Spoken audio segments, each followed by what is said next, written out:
En la máquina sincrónica trifásica. En realidad, el principio es el mismo también para la máquina sincrónica trifásica, ¿no es cierto?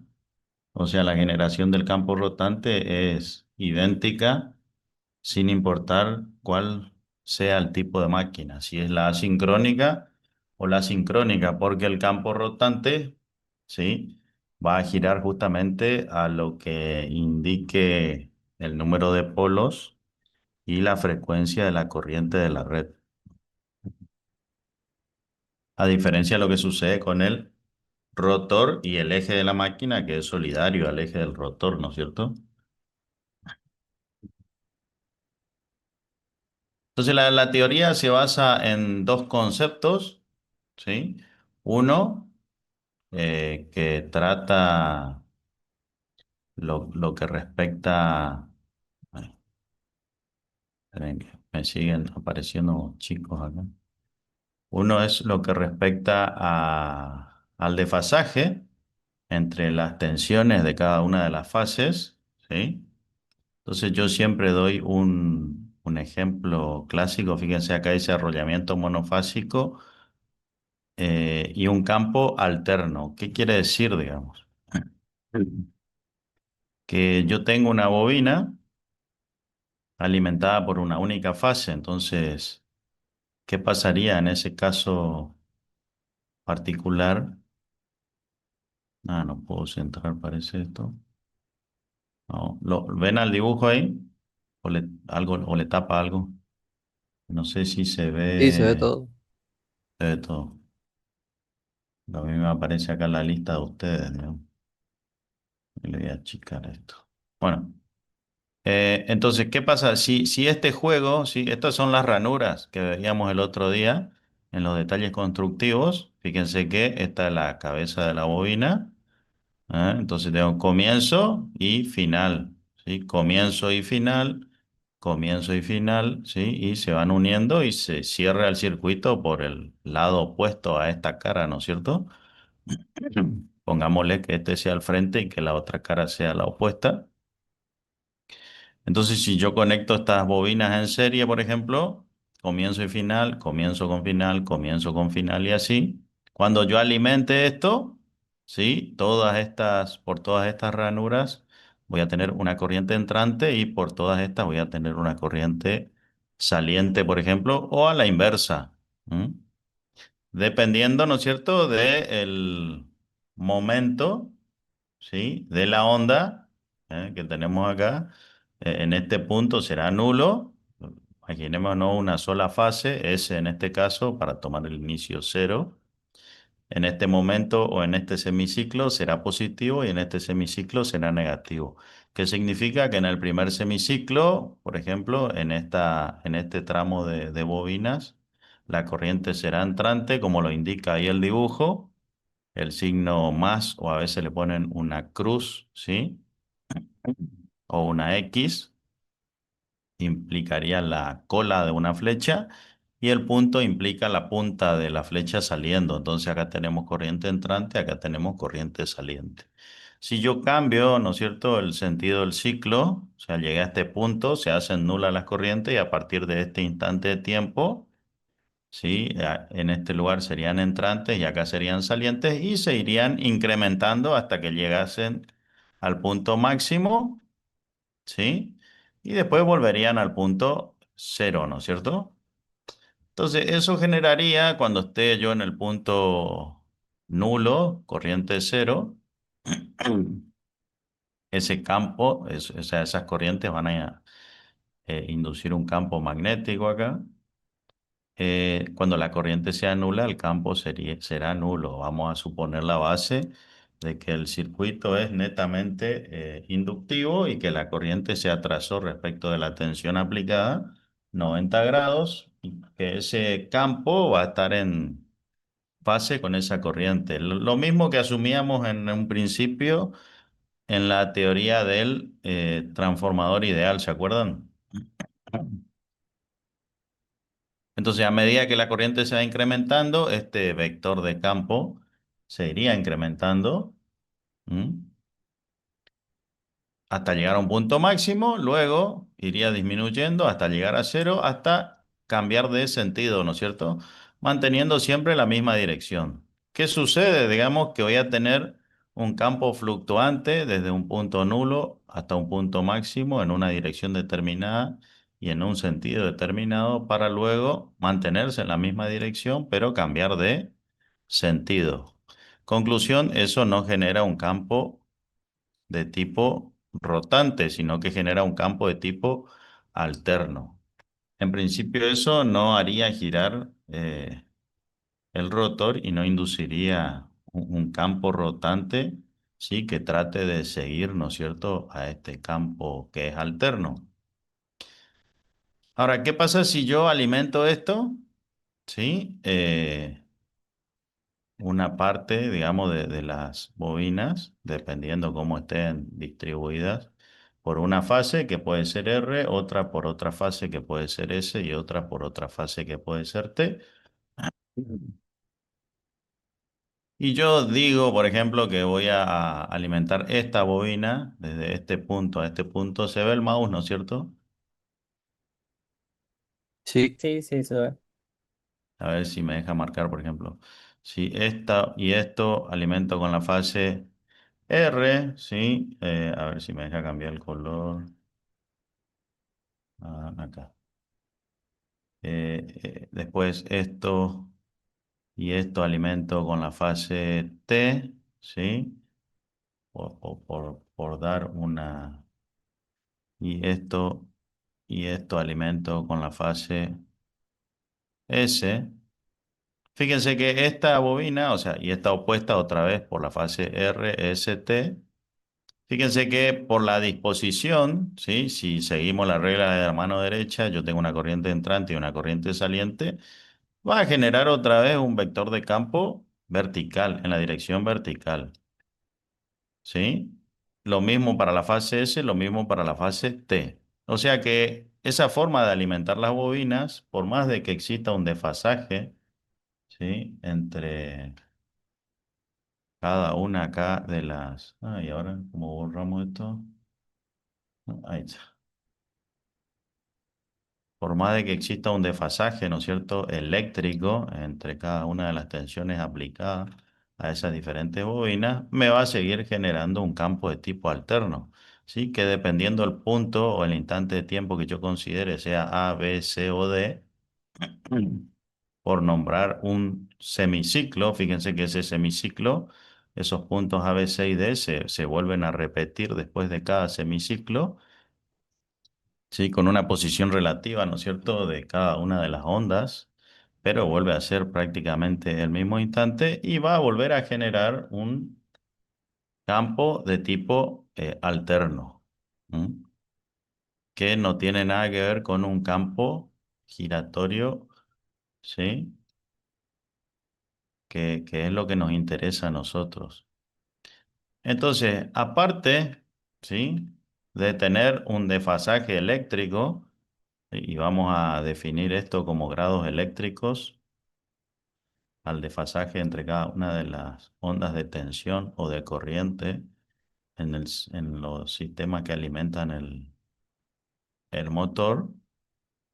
Necesito una disposición también geométrica definida por las bobinas. ¿M? Entonces, fíjense, acá yo estoy haciendo una distribución, fíjense, R, ¿sí? Comienzo de R, fíjense, viene. Y está acá de este otro lado R, y termina en X. Tengo estas tres ranuras y estas tres ranuras enfrentadas, alimentadas por la fase R, ¿sí? Tengo la fase S, tengo estas tres ranuras y las otras tres enfrentadas allá, alimentadas por la fase S y alimentadas por la fase T, ¿sí? Otra vez otras tres ranuras, ¿sí? Y otras tres enfrentadas. Entonces hay un desfasaje, fíjense, entre R, ¿sí?, S que tengo acá y T que tengo acá. Hay un desfasaje geométrico también de 120 grados. Entonces, a partir de ahí podríamos hacer el análisis de qué pasa si yo alimento esas tres bobinas desfasadas entre sí, 120 grados geométricos, ¿sí? Y que a su vez están alimentadas por tensiones, ¿sí? Que están desfasadas entre sí, cada una respecto de la otra, 120 grados geométricos, eléctricos, perdón. Y hago hincapié o hago resalto, digamos, el tema de decir 120 grados geométricos y 120 grados eléctricos, porque hay libros, no sé si tienen un problema de traducción o de interpretación, digamos, de la nomenclatura, sí, pero nosotros ya y en electrotecnia decimos que el desfasaje, ¿sí? Entre las tensiones es un ángulo de tipo eléctrico, ¿sí? Y acá dentro del motor la disposición de las bobinas es un desfasaje de tipo geométrico porque tiene que ver con la parte constructiva de la máquina, ¿sí? Algunos libros confunden y hablan de grados geométricos, ¿sí? O no sé si es un error de los libros o de la traducción. Grados geométricos cuando hablan del desfasaje de las tensiones y hablan de grados eléctricos cuando hablan de la disposición o desplazamiento angular entre cada una de las bobinas que es alimentado por cada una de las fases del sistema trifásico, ¿sí? No sé si me siguen hasta ahí, si se entiende. Sí, Bueno, entonces, ¿qué hacemos? Digamos, o sea, tenemos la alimentación, ¿sí? Entonces tenemos la fase R, ¿sí? Después tenemos la fase S, ¿sí? Y la fase T. Fíjense, esto lo hicieron en sentido antihorario. R, 120 grados S y 120 grados geométricos de S están las tres bobinas de T. Entonces, como este es el punto inicial, ¿sí? Punto inicial de R, punto inicial de S y punto inicial de T, creo que era así, ¿sí? Sí, así era. Hace el análisis, ¿no es cierto?, para cada uno de los instantes determinados. Entonces dice, bueno, para el punto A, ¿m? Analiza R, ¿sí? Entonces fíjense que acá tengo, acá R es saliente, ¿sí? Y es entrante en las tres espiras de abajo. Entonces, si aplicamos a eso la regla de la mano derecha, esto me va a dar un vector de campo en la horizontal, ¿sí? Ahora, S y T son de sentido opuestos. O sea que si acá era saliente y acá debería ser saliente, como el sentido es opuesto, acá sí es entrante y acá es entrante. Vamos a agrandar un poquito la imagen para que vean que ahí tenemos X, ¿sí? Acá tenemos X porque son entrantes y acá tenemos un punto porque es saliente porque tiene sentido opuesto en ese instante de tiempo la tensión aplicada o la corriente que circula por esos bobinados. Entonces, si aplicamos, ¿no es cierto?, otra vez la regla de la mano derecha a cada una de las bobinas S con sus S opuestas y y T, perdón, con sus T opuestas, ¿sí? Voy a tener un fasor o vector de campo en esta dirección. A ver si puedo marcar. Acá, ¿sí? Esto será la componente de la fase T, ¿sí? Y esta otra, así, será la componente de la fase S.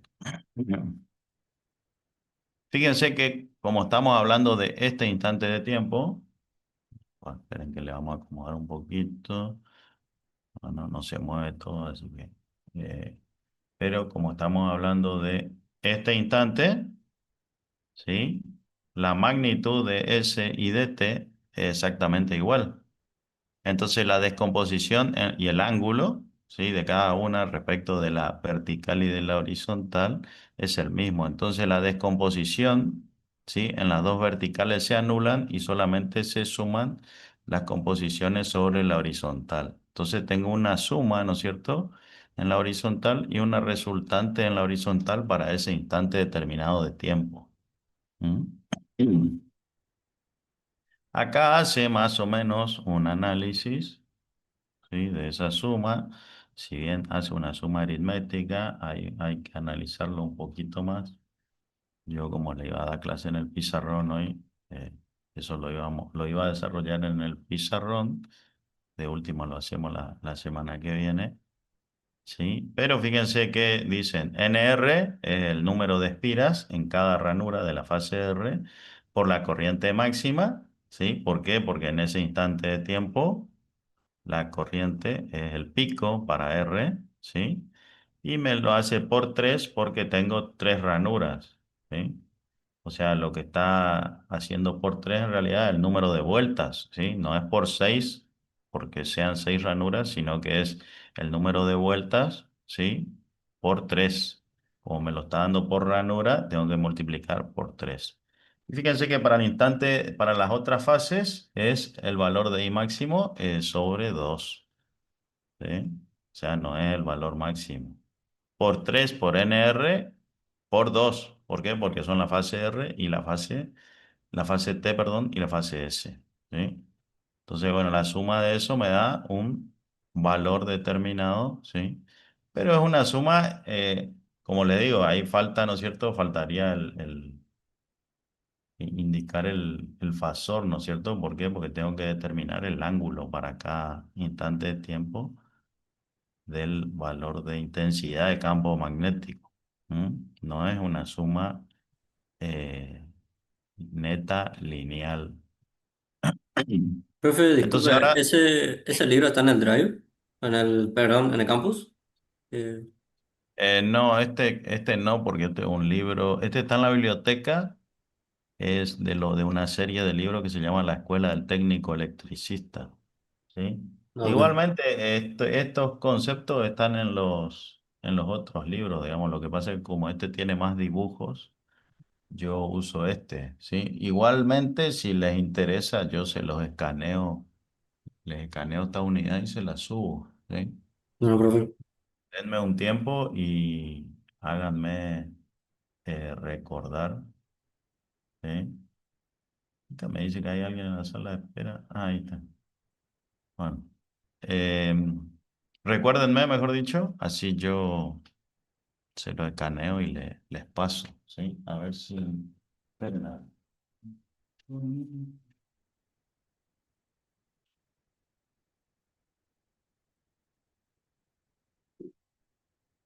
Esa es la unidad uno, creo que es, ¿sí? Y es hasta la página.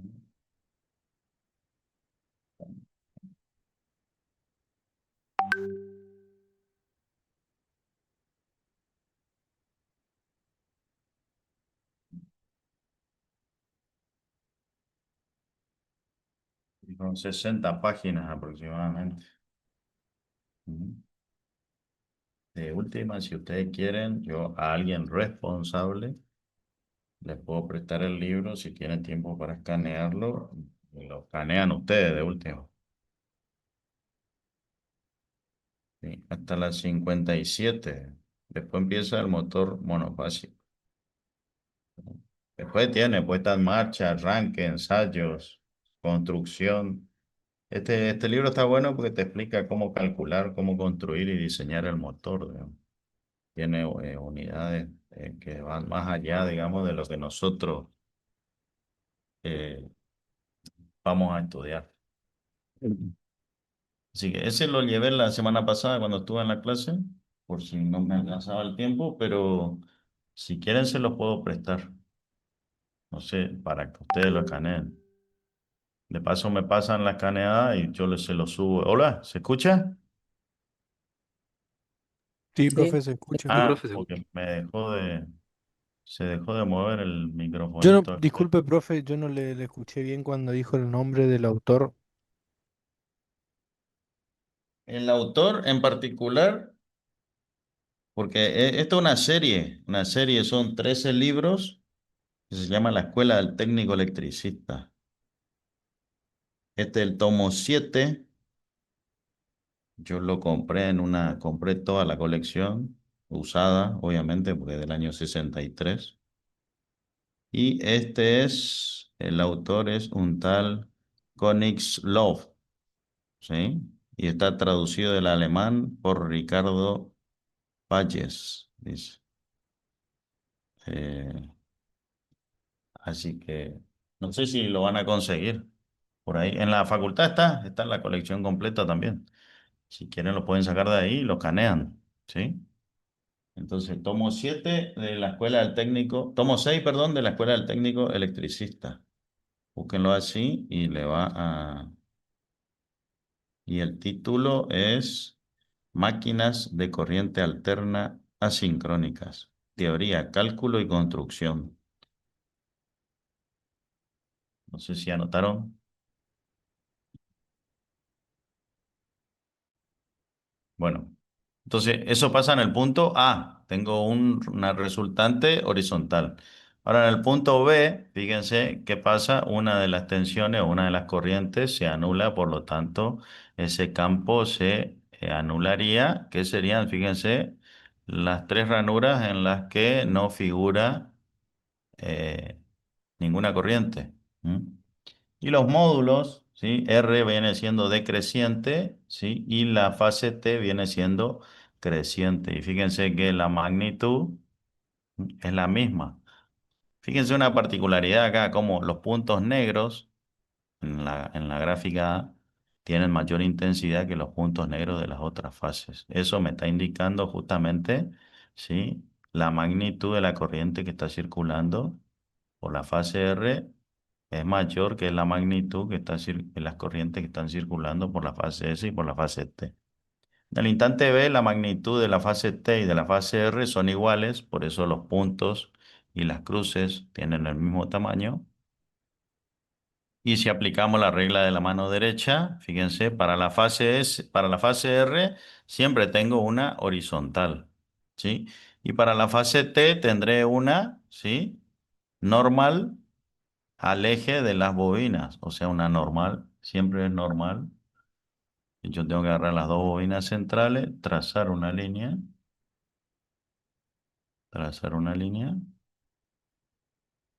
¿sí? Y ahí trazo una normal. Esa sería la resultante de la fase T.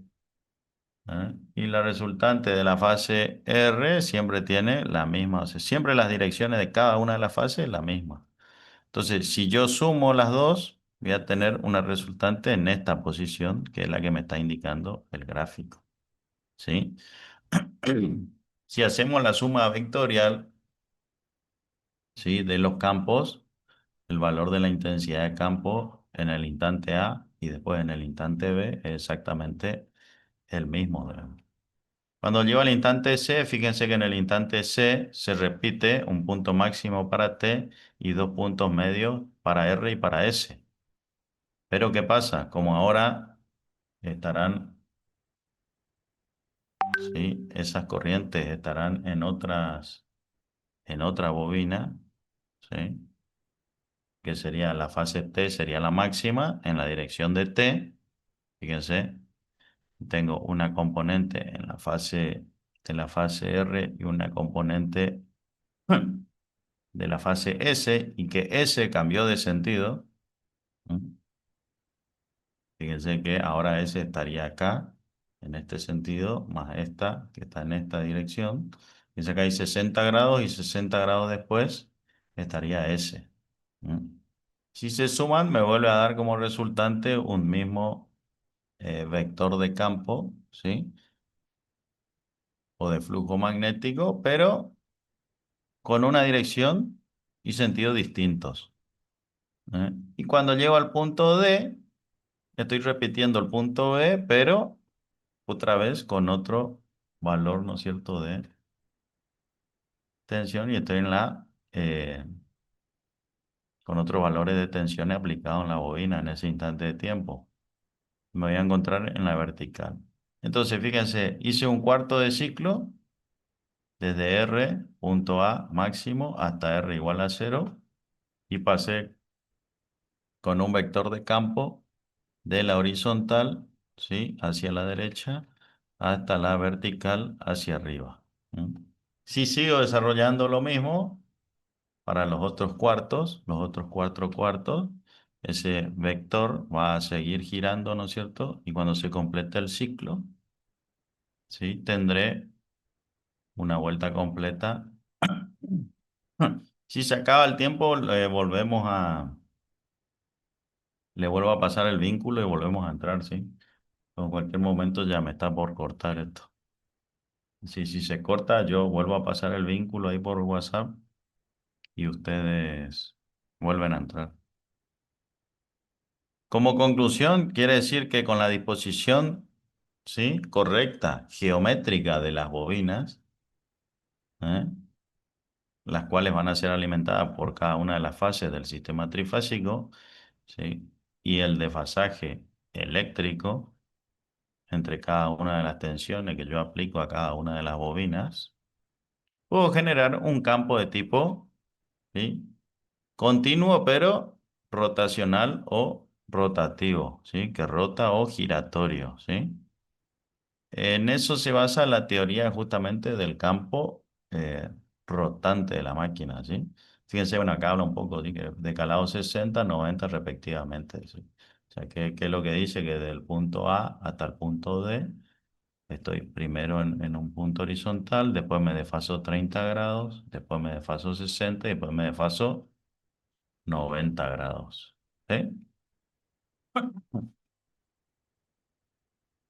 Y acá habla un poco de que, bueno, en realidad ese vector de campo, o sea, si lo analizamos desde el punto de vista vectorial y hacemos la suma, yo de última se lo muestro la clase que viene en el pizarrón, hacemos la suma, siempre da el mismo valor de campo, ¿sí? Eso suponiendo siempre, ¿sí? De que, fíjense, estas tres ranuras generan el mismo campo en la misma dirección con la misma intensidad, ¿sí? Pero lo que sucede en realidad es que en la máquina hay una distribución de campo, ¿sí? Que no es del todo homogénea. A ver si vamos para allá. Sino que fíjense, si yo analizo, acá hay un análisis de cómo es la distribución de campo. Esperen que veamos. No, esta gráfica tampoco, sí.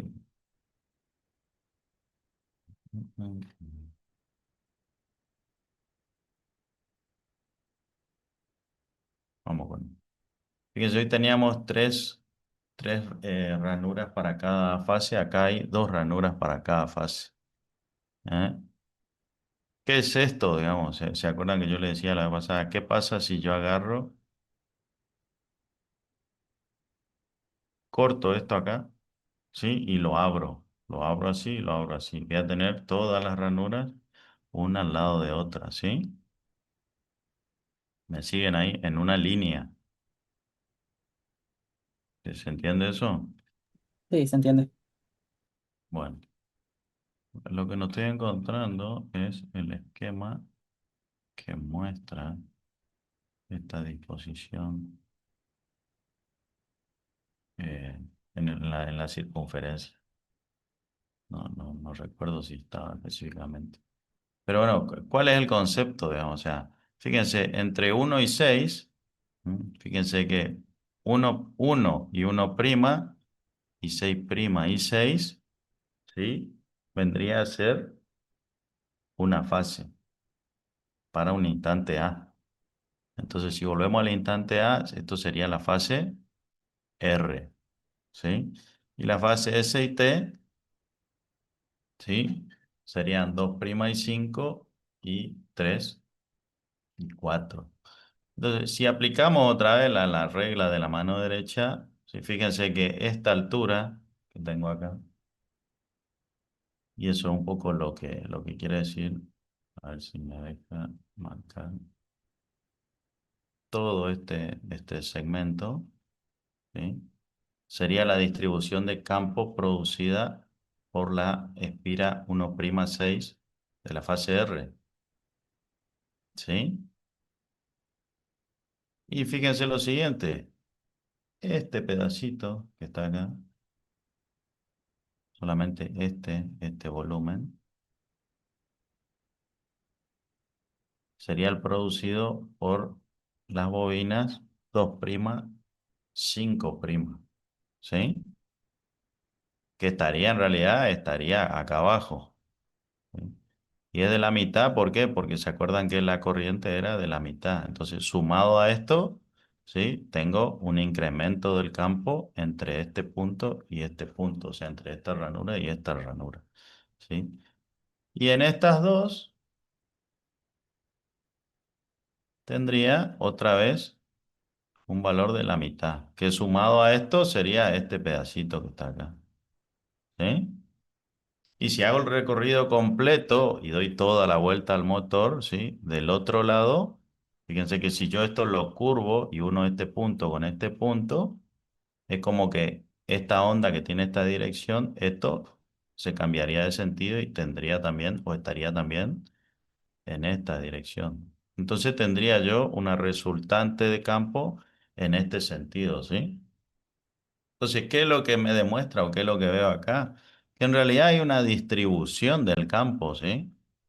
Y la distribución del campo dentro del motor, ¿m?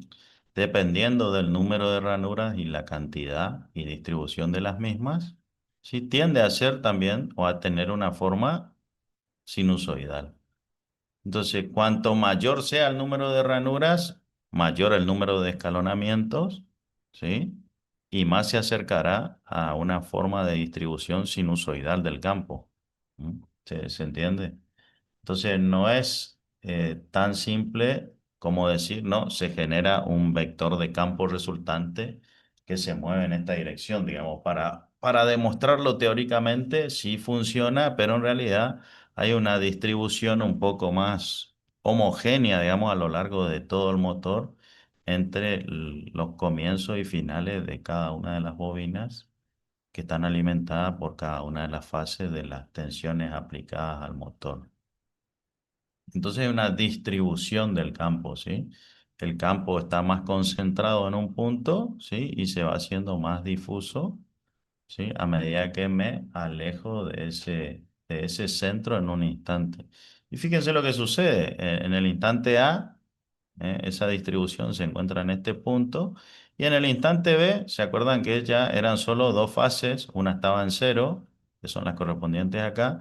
Y esas dos fases tenían, fíjense que esta altura es igual a esta altura. ¿Mm? ¿Se acuerdan que en ese instante, en el instante B, a ver no sé si se acuerdan, por eso volvemos para arriba, pero vamos a borrar esto primero. Mm, Ahí.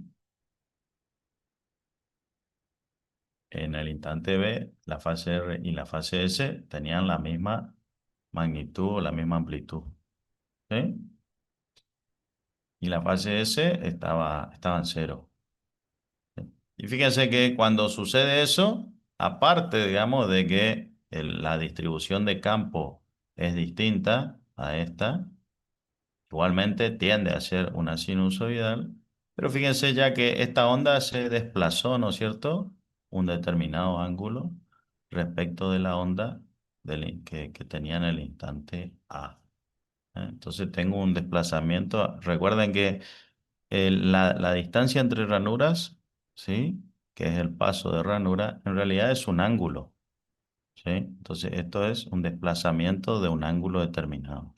¿Mm? Entonces yo me voy desplazando ángulos dependiendo de cada instante que se va sucediendo. Y fíjense que entre este punto o entre esta línea y esta línea, ¿sí? Seguramente hay 90 grados. ¿Por qué digo 90 grados? Porque en este caso particular están analizando o se están analizando motores que son de un solo par de polos o de dos polos, que es exactamente lo mismo, ¿sí? El mínimo número de polos que podemos tener es dos, porque es un par. Sí o sí necesitamos tener un norte y un sur, digamos, o un polo positivo y un polo negativo. A partir de ahí, podemos incrementar el número de pares de polo a 2, 3, 4, etcétera, dependiendo el número de vueltas con el que nosotros querramos hacer funcionar el motor, ¿sí? Y el número de polos y número de pares de polos. Entonces, la relación de las RPM a las que gira el campo rotante, ¿sí? Esto es el campo rotante, ¿sí? ¿Cuál es el campo rotante? El campo del que estuvimos hablando hasta recién, digamos. ¿Cómo se induce ese campo y por qué se genera esa rotación de campo? ¿Sí? No es la velocidad a la que gira el eje del motor o el rotor en este caso. ¿Por qué? Porque estamos hablando de la máquina asincrónica. ¿Mm? Pero sí sería la velocidad que girase el eje del motor si la máquina fuese sincrónica. ¿Mm? Entonces, para la máquina sincrónica, el eje gira a la velocidad del campo, y para la máquina asincrónica, esto es solo la velocidad de rotación del campo, no así la velocidad del eje del rotor. Entonces, N1 viene expresado por la frecuencia por 60, ¿sí? Sobre el número de pares de polo. O pueden encontrar otra expresión que es F por 120 sobre el número de polos. Como se duplica el número de polos, o sea, serían dos polos, acá sería 120. Como es un par de polos, son 60, ¿sí? Es para pasar revoluciones por minuto, si no serían revoluciones por segundo. Fíjense que para una onda completa en un par de polos tenemos una vuelta completa. Entonces serían 50 ciclos por segundo, 50 vueltas por segundo. ¿Mm?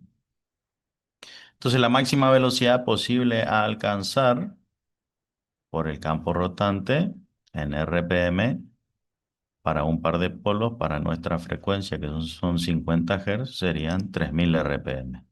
Y de ahí disminuyendo, digamos. Si quiero mayor velocidad, necesito mayor frecuencia. No lo puedo hacer físicamente con disposición de bobinados, modificando, ¿sí? El número de polos, porque no puedo tener menor número de pares de polo o de pares de polo que uno. A medida que voy incrementando los polos o los pares de polos, las RPM disminuyen. Ujú. Fíjense, es muy simple de ver, digamos, pueden hacer un análisis tipográfico o pueden hacer o pensarlo de la siguiente manera. ¿Qué pasa si yo corto esto y abro y hago solamente una semicircunferencia acá con este único polo? ¿Sí? Fíjense, para toda la vuelta completa de una onda, en vez de tener una vuelta completa del fasor de campo, voy a tener media vuelta, ¿sí? Entonces, si agrego el otro polo en la otra semicircunferencia, tendré, ¿sí? La otra media vuelta. Entonces, con dos pares de polo tendré la mitad de RPM, ¿sí? Si hacen el análisis angular, ¿m? Les va a quedar más claro, ¿no es cierto? O sea, cómo se va moviendo para un par de polos y cómo se iría moviendo si tuviese dos pares de polos. Dos pares de polos, ¿qué implicaría? Fíjese que el desfasaje entre el comienzo y final de bobina acá es de ¿cuánto, digamos, para una fase? Entre este punto y este punto. A ver si puedo trazar. El desfasaje entre este punto y su homólogo, digamos, es de 180 grados, ¿sí? Para generar un motor de dos pares de polos, tengo que meter dos bobinados por cada fase. Entonces, para que eso suceda, en esa disposición geométrica, tengo que comenzar acá, ¿sí? A 90 grados, tiene que estar el final. Después tiene que haber otro comienzo de la misma fase y el final otra vez de la fase. Entonces, esta bobina trabaja con esta y genera un par de polos y esta bobina trabaja con esta y genera el otro par de polos, ¿sí? Si fuesen tres pares, tendré que ubicar tres bobinas en los 360 grados. Si fuesen cuatro, tendré que ubicar cuatro bobinas, ¿sí? En los 360 grados. Eso hace, ¿no es cierto?, de que el diámetro, ¿sí?, del rotor necesariamente se va incrementando, digamos, porque ya no me va quedando espacio para ir montando las bobinas. Entonces siempre van a ver que un motor, por ejemplo, con un mayor número de polos, que gira más a menor revoluciones que uno con menor número de polos, el diámetro de la carcasa del motor y el motor en sí es más voluminoso, digamos. ¿Mm?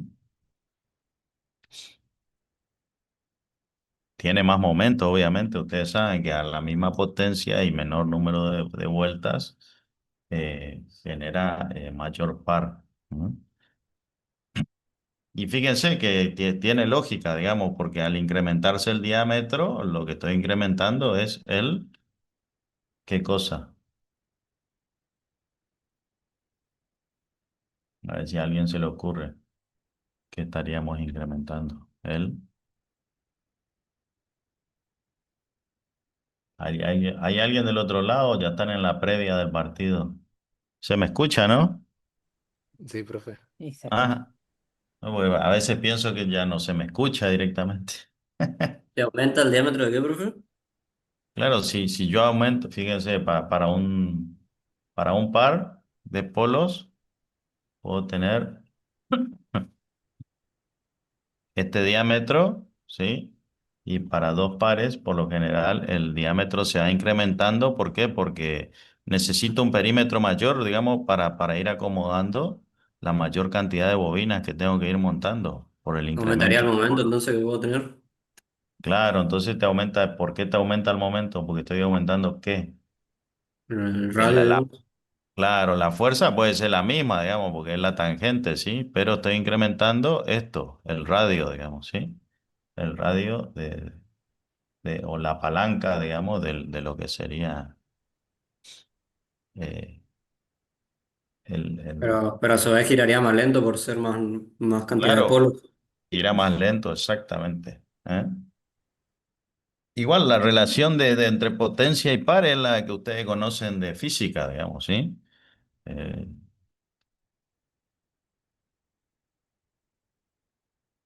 muy bien. Bueno, y como dijimos, esta máquina, o sea, tengo el rotor que gira a una velocidad menor.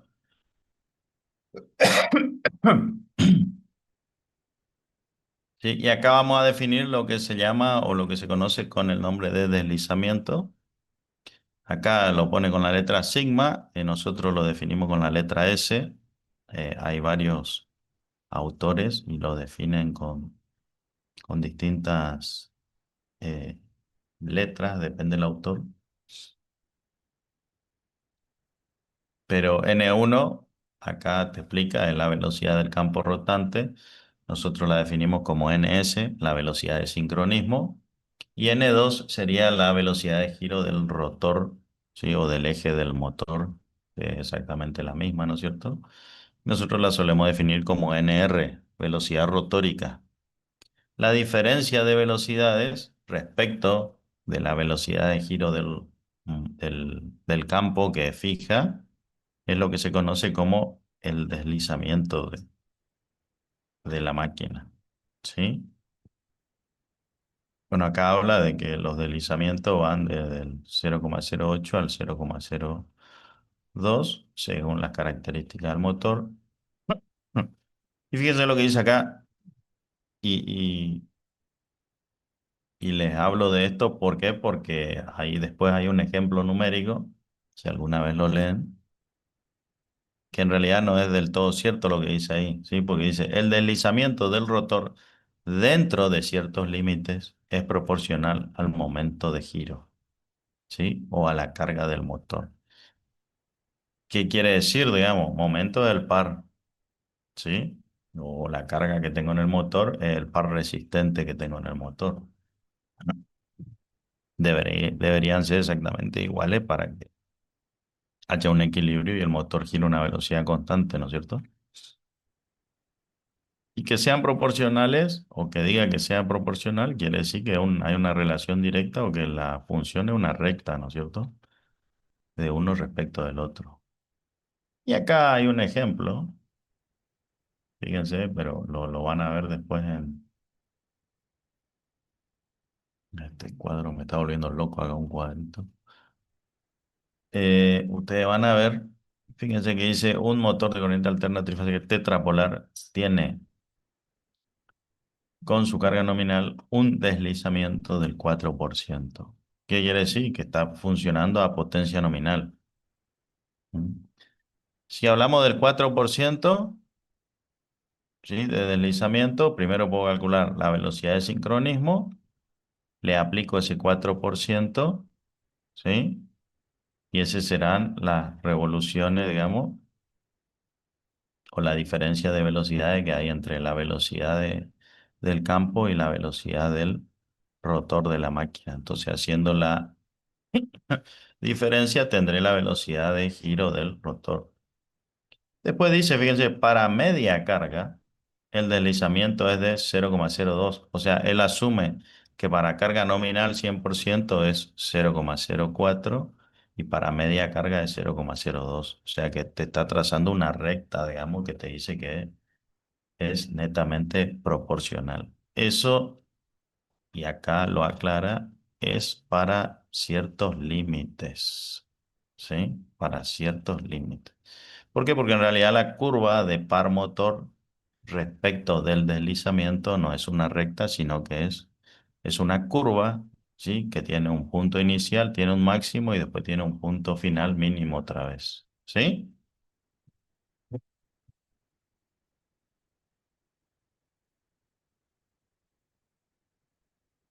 Pero eso lo vamos a ver en detalle cuando veamos lo que tenga que ver con la curva de par, ¿no es cierto? De la máquina, ¿sí? Bueno, y acá, por otro lado, ahora ven la otra imagen, ¿no? Sí. Sí, este es otro libro. Tampoco,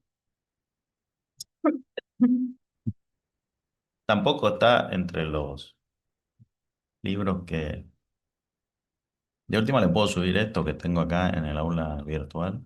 O se los paso ahí al Drive si quieren. Al Drive digo, al WhatsApp.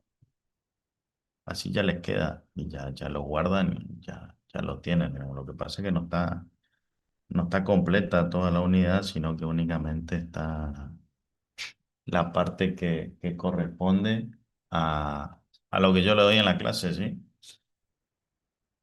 Fíjense que habla del motor, ¿sí? Como por si no lo entendieron, ¿sí? Al motor trifásico. Este libro en particular te empieza explicando cómo funcionaría un motor bifásico en el cual las tensiones o las corrientes están desfasadas entre sí 90 grados y hay una distribución geométrica también de 90 grados de las bobinas de cada una de las fases, ¿sí? Entonces te dice, en un instante tiene esta posición y en el otro instante directamente cuando el otro es cero, ¿sí? O sea, pasa del máximo y el cero al otro máximo y el cero. ¿Mm? Pero si hago la suma en un punto intermedio, ¿sí? Voy a tener una componente, ¿sí? En una dirección intermedia, digamos, si hicieran el análisis. Entonces yo tengo acá tendría la horizontal, acá tendría la vertical, pero en un punto como este, por ejemplo, ¿sí?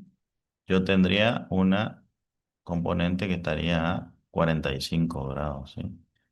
Entonces, a cada instante, en cada infinitesimal de tiempo, digamos, que va transcurriendo esto, en realidad el vector de campo se va desplazando a un ángulo determinado, de manera tal que tengo un vector de campo en una posición determinada, ¿sí? Por la ubicación de las bobinas y la suma de las componentes de los campos que generan la intensidad de cada una de las corrientes que está pasando en ese instante de tiempo en el momento dado. ¿Mm?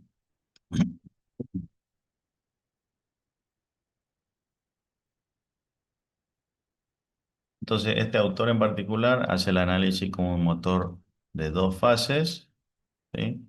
Y después hace ya el mismo análisis, fase R, es S y T, ¿eh? Y tengo otra vez las tres ondas desfasadas entre sí, 120 grados. Entonces tengo posición uno, posición B, posición C y posición D, ¿no es cierto? Y así va.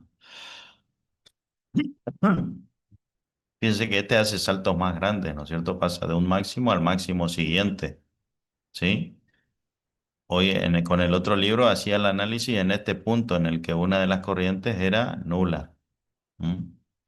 O sea, acá pasa de este punto, pasó a este, ¿sí? Y después ya pasó al otro punto donde tengo, o sea, en cada uno de los máximos de las corrientes de cada una de las fases.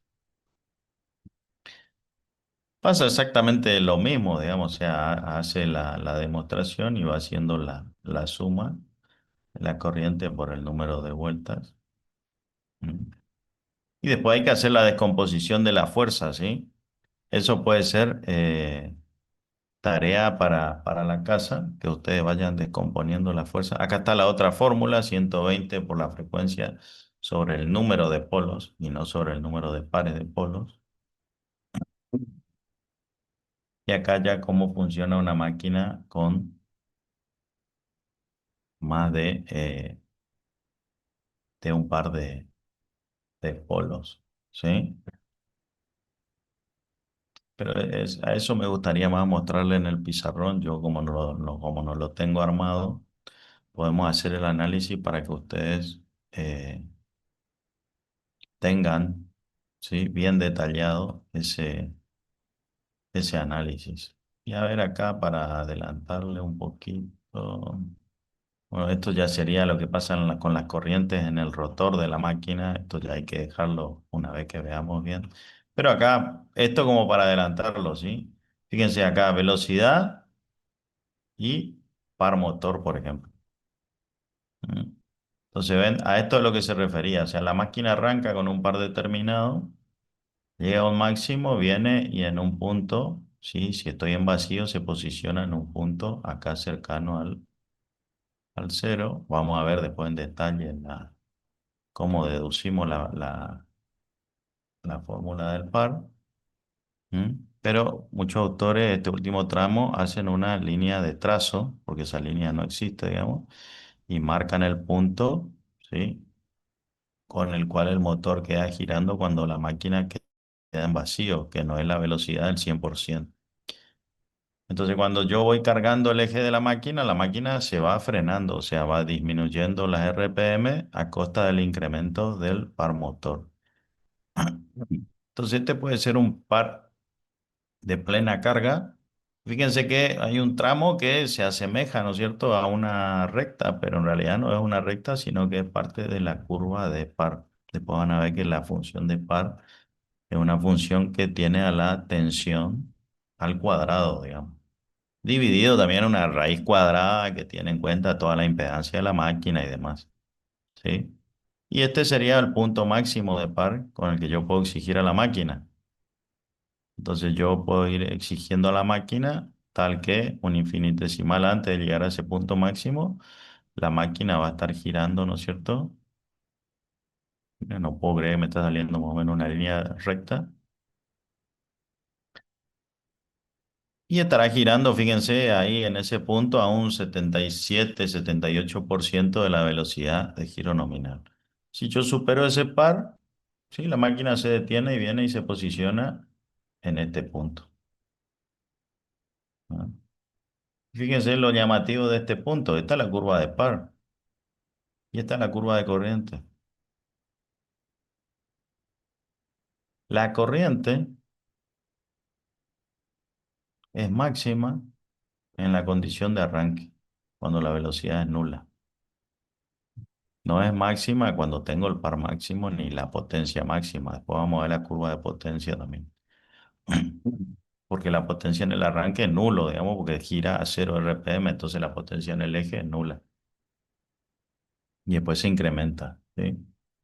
Pero en el arranque tengo el problema. Entonces, si yo eh, coloco un par resistente tal que detenga el motor, estoy eh, dejando el motor en la condición de arranque. Y la condición de arranque es la condición más desfavorable. ¿Por qué? Porque es donde tengo la corriente pico, la corriente máxima de la máquina.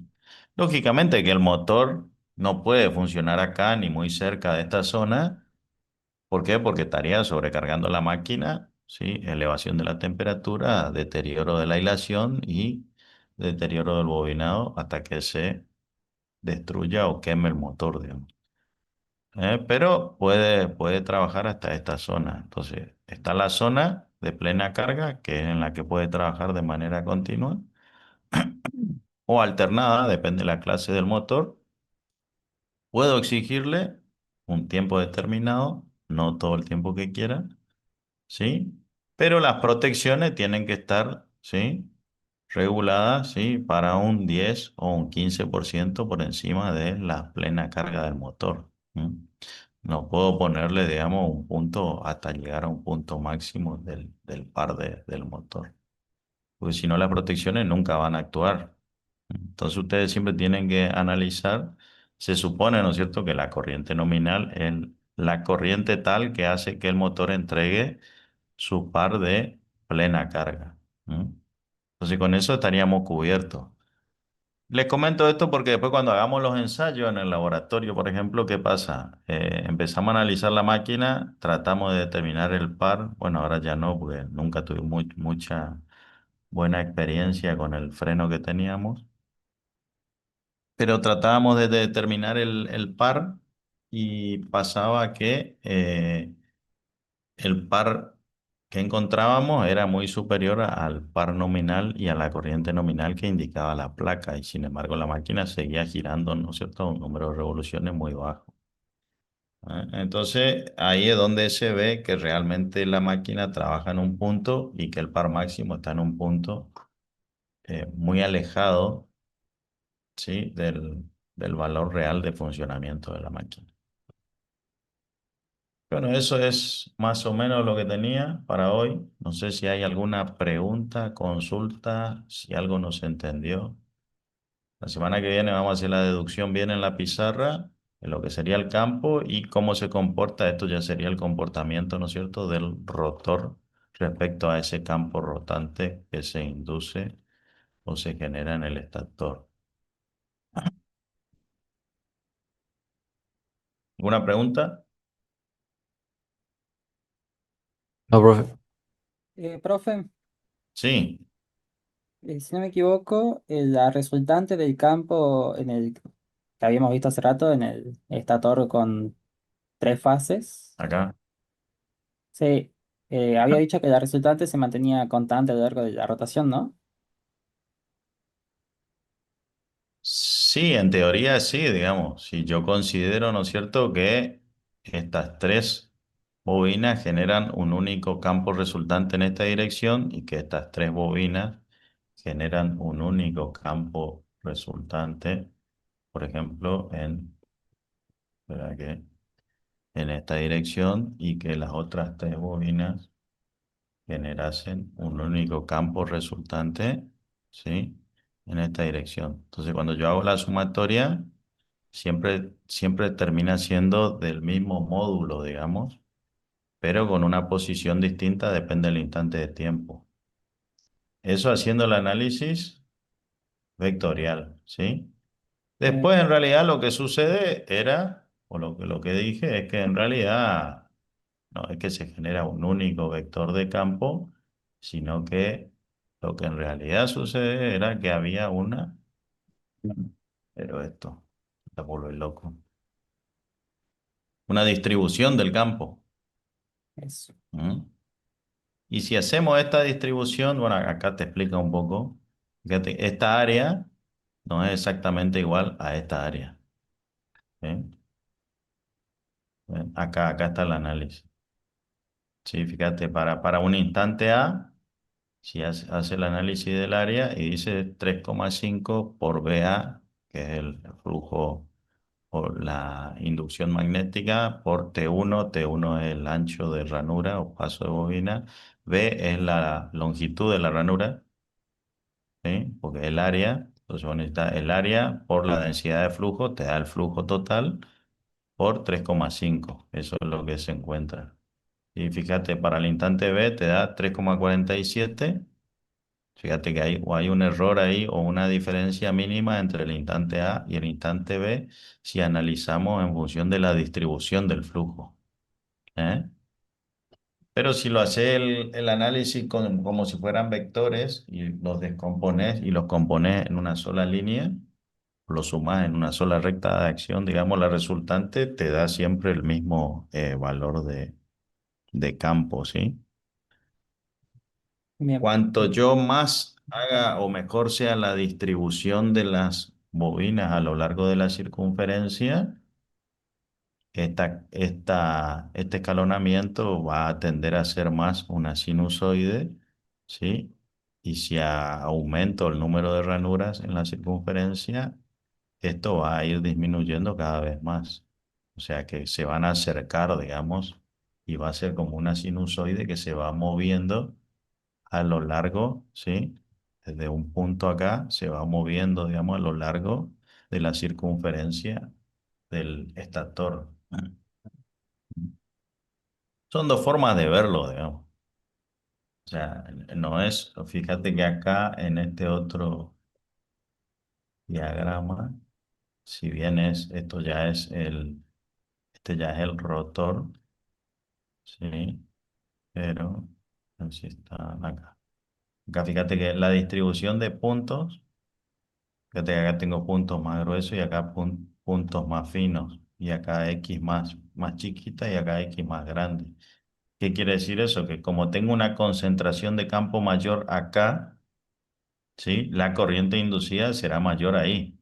Y como la concentración del campo va disminuyendo, ¿sí? A medida que me voy alejando, ¿sí? Del polo norte y del polo sur, como la distribución es menor, ¿sí? Las corrientes inducidas también son menores.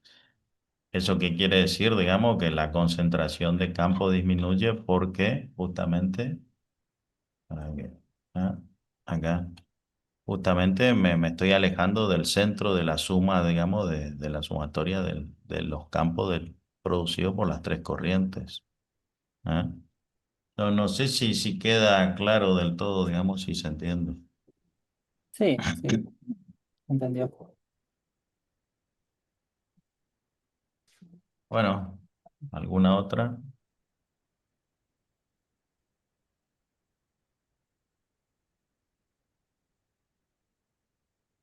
Si no hay más preguntas, hasta acá llegamos.